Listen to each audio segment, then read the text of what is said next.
get into the mailbag. Let's see.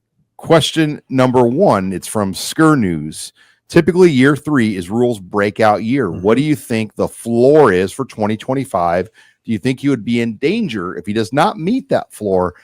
And I always have a hard time putting a floor on wins because there's still more about the feel. Like Bo Pelini won a lot of games, but the feel didn't have a good feel. So what is the feel of the wins, I think, is the better question, what they get to. But obviously, bowl eligibility is a must in year 3. That is a minimal requirement. Minimal requirement. I mean, come on. But that's the floor. That's the floor. That's the floor. So is 8 the floor? 8 wins. You just don't know with injuries and other situations that could happen over the course of a year. They got to win at Arrowhead. You get to win at Arrowhead, you're 3-0. Then you open. You're the only team in the Big Ten, I believe, that opens with 2 straight home games in conference play. Notable. Michigan and Michigan State. Notable. In Lincoln. Very winnable. Tough games, though. It's the Big Ten.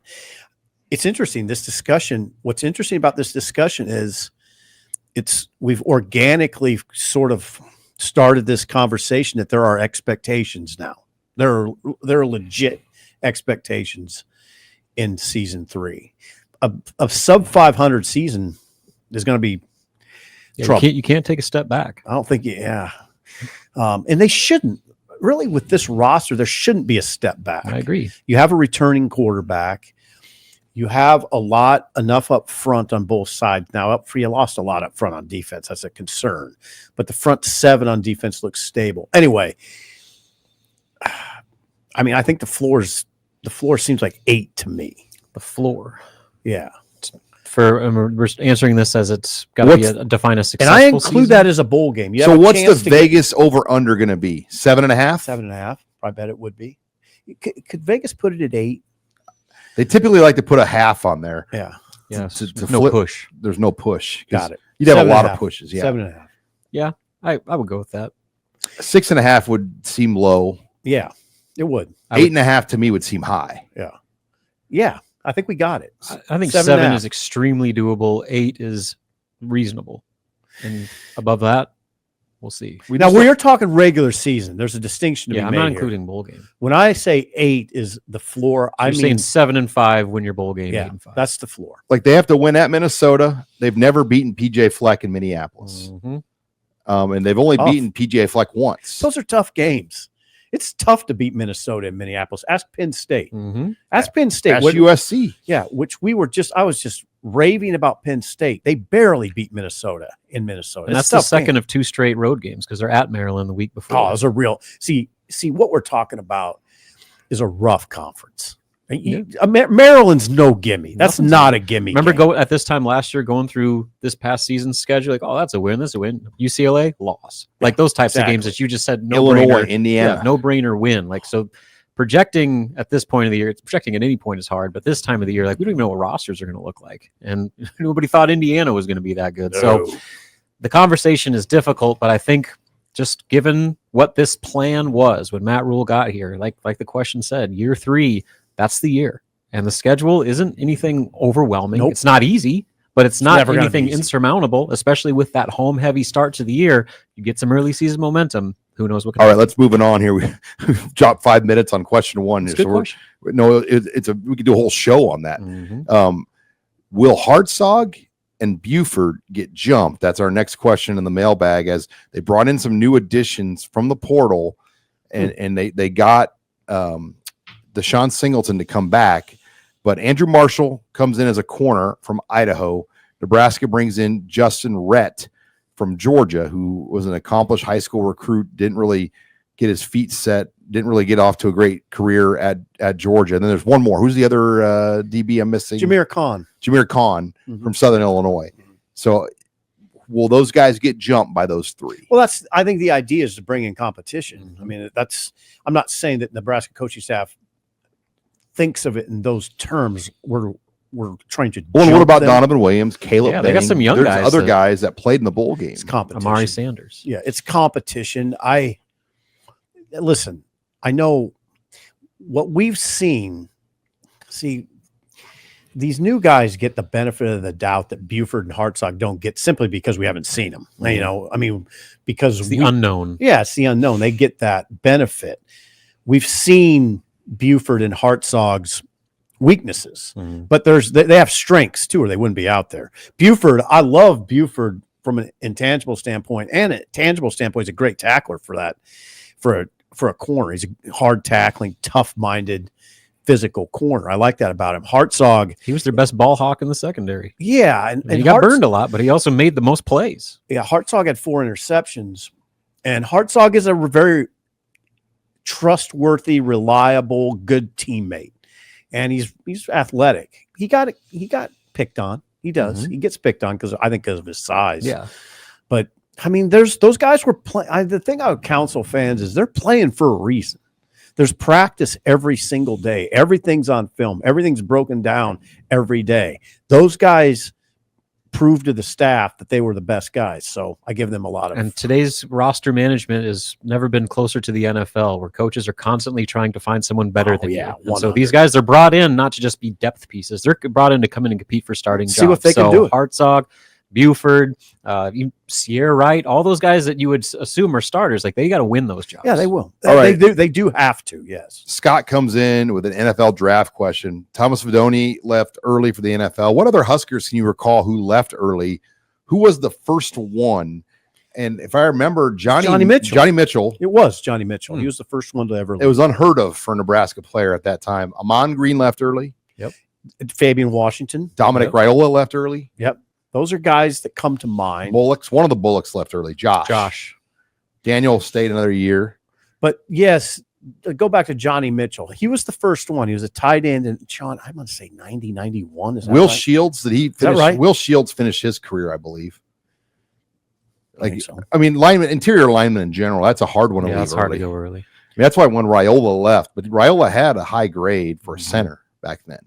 I really, the ones I remember the most are Amon Green. That was not, it wasn't a for sure. It kind of came out of the blue. I remember I covered Fanoti left early, I believe. Fanoti left early, I think. 1 year early. Yeah. I remember when Fabian went out, it was a surprise. I was laying on my couch at home and he called me on my cell and said, "Hey, you want a scoop?" I was like, "Yeah, what are you doing?" He goes, I'm jumping. I'm going to the NFL. I'm like, "Oh." He ran the fastest 40 at the combine. Yeah, then he was like a first round pick, right? Was he a first round pick? Juergens left a year early. There you go. So there's been a Gregory. Gregory left. Randy Gregory left after his junior year. Was going to be a first round pick, top 10 pick. Cam Taylor Britt, I believe, left a year early. But there was the COVID year, some of those guys. We're talking over each other. What'd you say about Randy Gregory? Could have been top 5. Yeah. Then his personal life fell apart. And Randy still ended up being a heck of a pro when he was on the field. Yeah, there hasn't been. I mean, Juergens could have come back another year, but a few of them. Not many, though. I mean, it's not a lot of guys have been good enough at Nebraska to leave early lately. I mean, Fedoni getting the Senior Bowl invite, and I know we talked about this. I think it justified his decision to leave. Like, if you get the Senior Bowl invite, yeah, you're on the map for sure. That's a golden ticket. You're on the map. All right, a final question. It's January. Not a lot going on. What are you getting caught up on in your personal life, whether it's TV watching or other things? Not a lot going on for you guys. I'm in the thick of Big Ten basketball play. Yeah, so that's what I watch. You're not traveling, at least. I watch a lot of Big Ten basketball. Good job. Like I was flipping between like 4 games last night. God, there's a huge game on Friday night. Help me. Friday night. I saw it yesterday flash on the screen. It's Purdue and they get it. Purdue plays Friday night in a monster game against. Is it Indiana? Nope. UCLA? Rob's going to get it. Okay. Michigan, Purdue. Yeah, Michigan, Purdue. In Mackey. Think about that. Massive game. Yeah.